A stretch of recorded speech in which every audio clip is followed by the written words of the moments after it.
Salamat sa kapangyarihan ng mahiwagang hangin.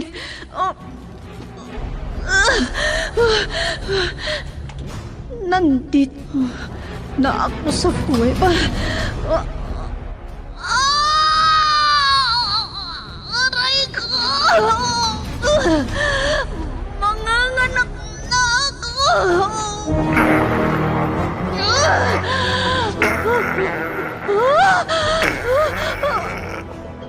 Bayawak!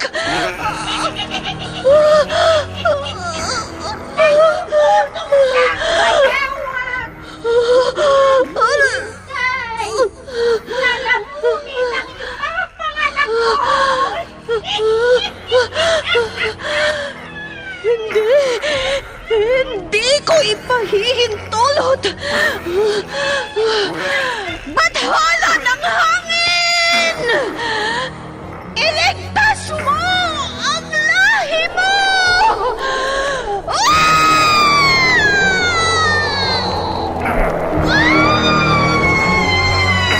Bakit hindi mo sinakmal ang sanggol? Ikaw, bayawak!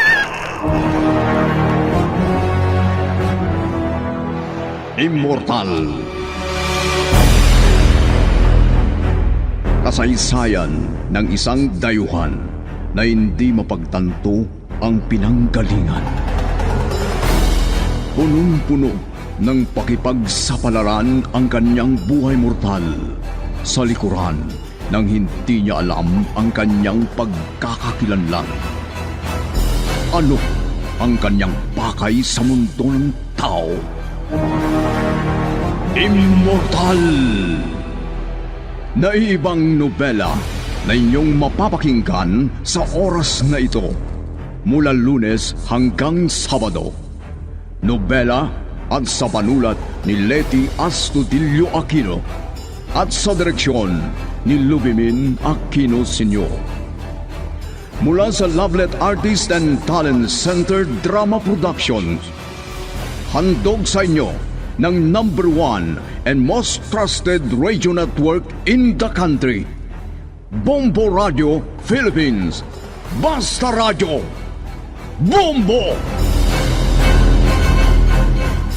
Immortal!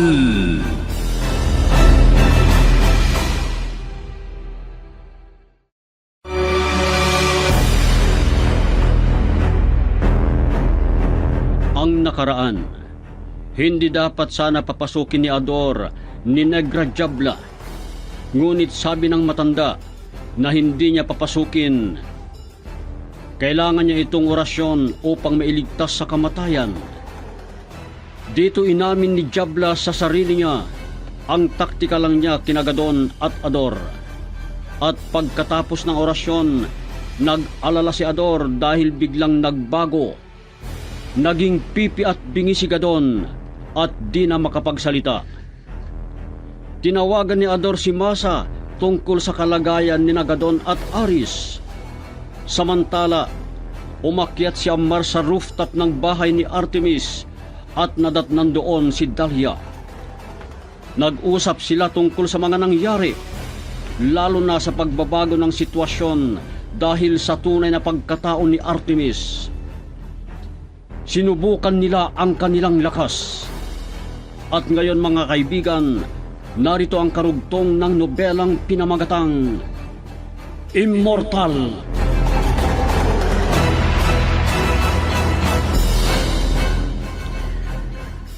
Ano naman ang masasabi mo sa kakayahan ni Ammar, Dahlia? Excelente, sir. Masigla, malakas, at magaling. Ganyan din ang nakita ko sa kanya. Oo, sir. Napakalakas ni Ammar. Sa edad niyang lampas 20. Maganda kung gano'n. At pati ikaw, Dahlia. Sa totoo lang, nakausap ko rin si Ammar. At may sinabi sa akin tungkol sa'yo. Talaga, sir? Oo. Kaya natutuwa ako. Darating ang panahon, magkakaroon kayo ng premyo sa akin.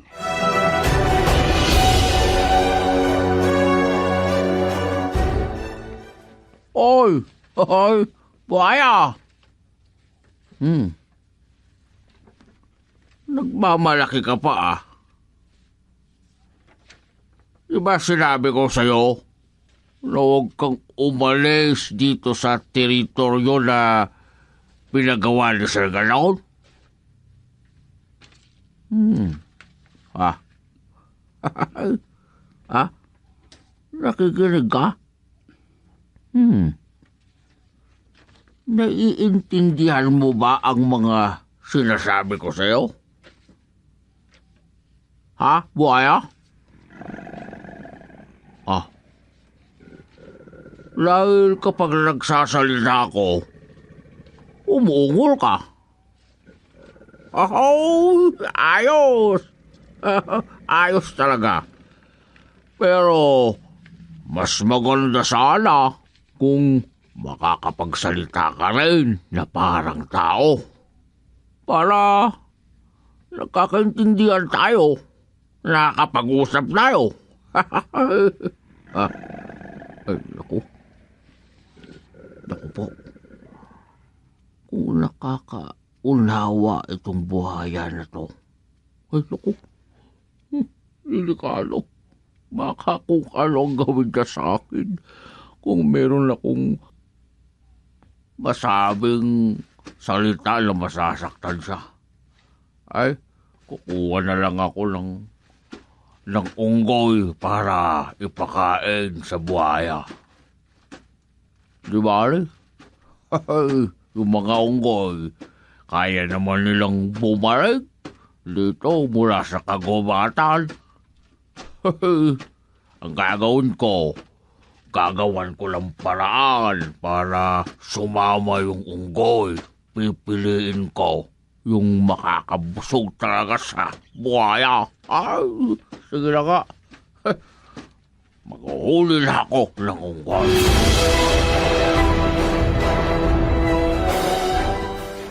Magising ka na. Gising ka. Ganyan. Magising ka. Bakit nandito ako sa sahig? Natulog ka. Ano? Huwag mong sabihing hindi mo alam na natulog ka dito. Hindi. Hindi ko alam na natulog ako dito. Ay, nako. Ay, mapampamura pa ako nito. O sige, aristao. Aalis na ako. Naguguluhan ako. Natulog ako sa sahig na hindi ko alam. Paano nangyari yan?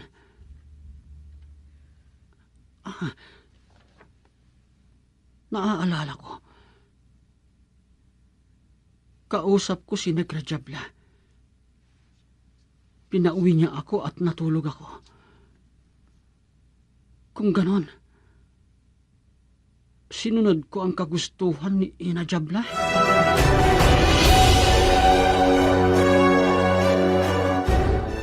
Tapos na ang isang taktika. Ang daling manipulahin ang isip ng mga tao.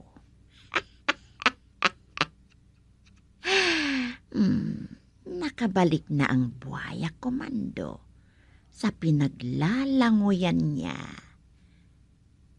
Ngayon, yung taong yun ang paglalaruan ko.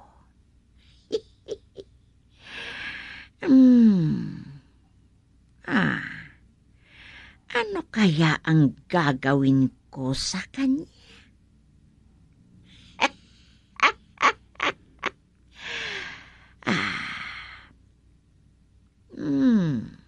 Alam ko na. Tatakutin ko muna si Ador.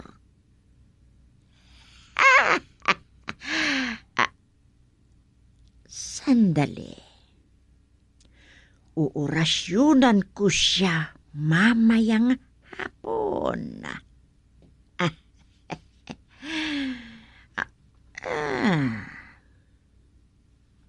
Nasaan na kaya si Aristao?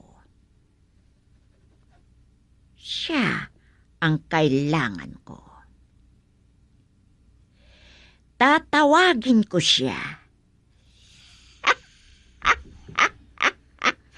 Ipapakita ko ang alam kong kahinaan niya.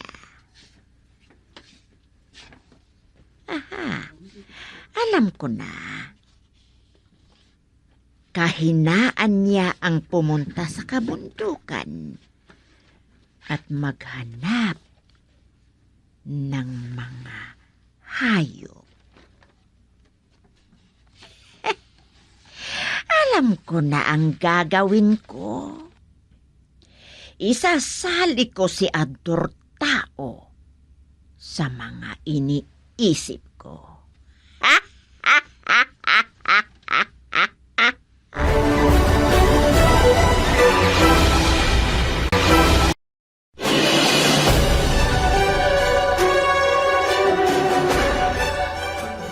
Busog ka na siguro niyan, ha?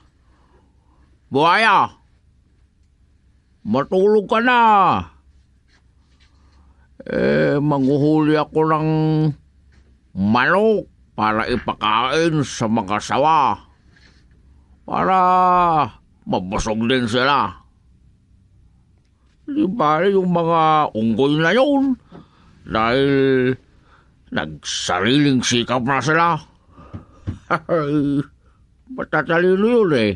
Alam nilang bumalik dito mula sa kagubatan. At huwag kang mag-alala, buhaya. Oo, matataba yung mga ungkoy.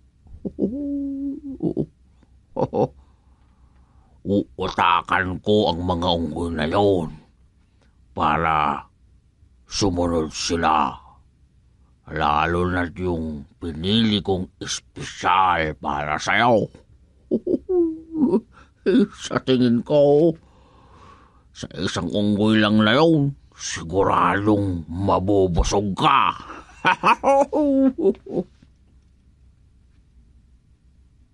Ha? Ayaw! Talaga yatang naiintindihan mo yung mga salitang sinasabi ko sa'yo.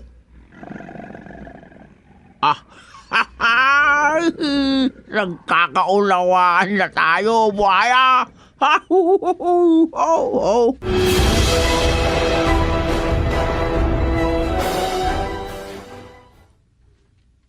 Alam ko, kapag makapagsalita si Daddy, sasabihin niyang uwi na ako. Pero ayaw ko pang umuwi. Malapit ng enrollment para sa susunod na semestre. Pero, pwede naman akong mag-enroll. Kahit sa unang araw ng...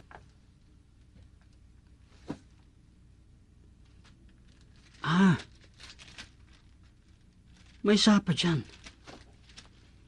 Pupunta ako dyan. Sa sapa daw, pwedeng makapaghanap ng mga alingo. Kaya lang, tirador lang ang hawak ko. Sa mga ibon lang gagamitin ito. Babalik ako sa rest house. Di bale, utal naman si Daddy. Hindi niya ako mapipigilan kung kukunin ko yung airgun, yung ginagamit ni Mang Ador. Yun ang dadalhin ko sa kabundukan.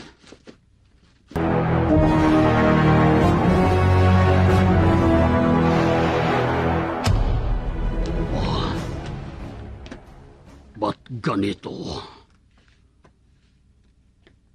Kahit gusto kong magsalita, hindi lumalabas ang boses ko. Anong nangyari sa akin? Buti na lang at kaya kong kumilos. Hindi gaya kahapon na parang manhid ang buo kong katawan at hindi ako makagalaw. Si Aris nga pala. Gising na siya. Pero saan siya nagpunta? Oh, si Aris ang pumasok dito sa salas. Daddy, pasensya na po kayo. Kukunin ko yung airgun na nakasabit sa diding. Oh, mabutit nakakagalaw na kayo, Daddy. Ano? Pigilan niyo ako? Hindi niyo ako mapipigilan, Daddy. Ang airgun ang gagamitin ko. Pupunta ako sa kabundukan. Iwan ko na tong tirador ko. Oh, kinuha na niya. Wala akong magagawa. Hindi ko masabi ang gusto kong sabihin. Sige, Daddy. Tanungin ko lang kay Mang Ador kung nasaan yung mga bala.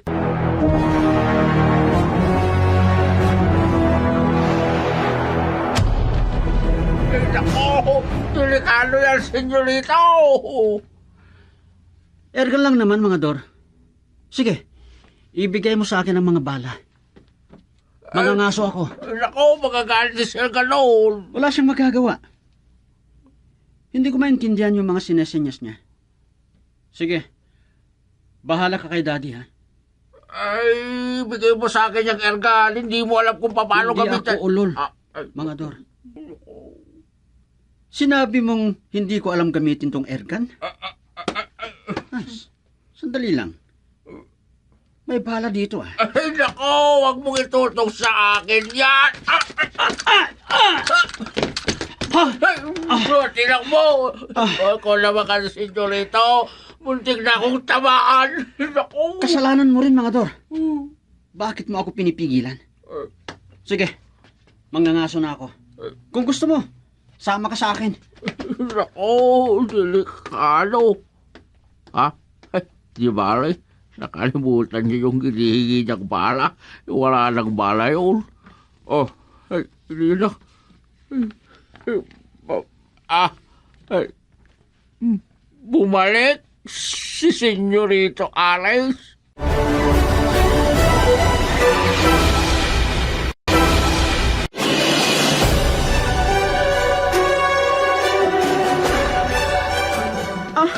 One, 2, 3, 4, 5, 6, 7, 8, 8, 7, 6, 5, 4, 3, 2, 1. Sapat na siguro yan para sa exercise ko ngayon. Maaga pa ang oras. Sino kaya itong tumatawag? Si Amar. Hello, Amar?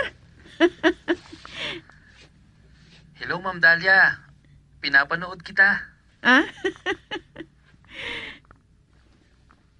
Nandyan ka pala sa rooftop ng bahay nila.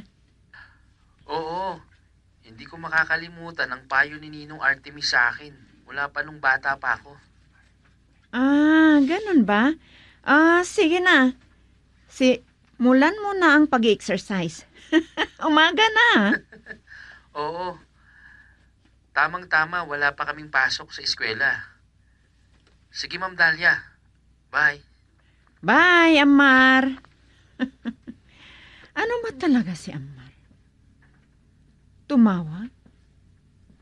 Para lang sa akin?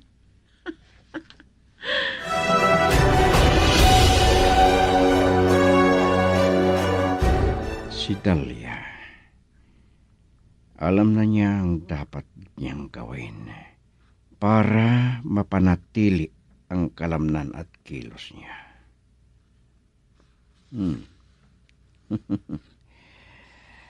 Bilib naman ako sa kanya. Ang dali niyang natuto. Marami na siyang natutunan. Matalino si Dahlia. Katulad niya ang kailangan ko sa binubuo kong samahan o grupo. Kung darating na ang mga pwersa na yon,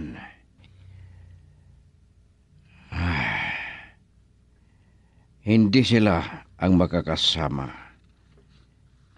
na unang lalaban o sasabak. Ang pwersang darating ang nasa unahan. Gagalaw lang sila Dahlia, Amar at Triani kung kinakailangan. Ayaw kong ipagsapalaran ang mga tao dito sa mundo ng tao. Ganun pa man, naniniwala na ako sa kanilang kakayahan. Siya nga pala, si Ivana. Hindi ko pa nakakausap.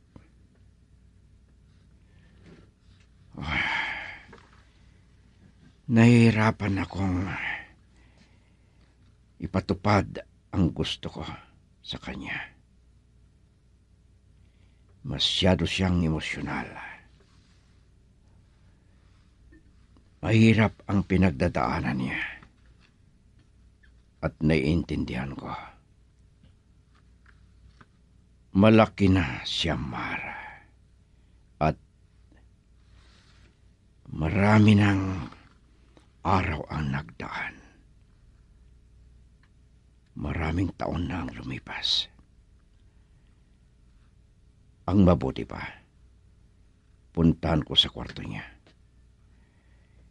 Hindi ako pwedeng magtagal din dito sa labas. Kaya didiretso na ako sa kanyang kwarto.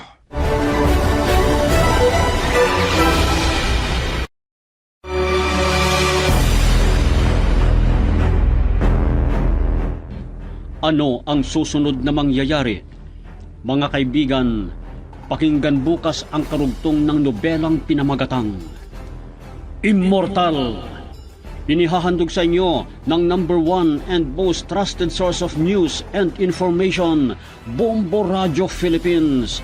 Basta Radio, Bombo!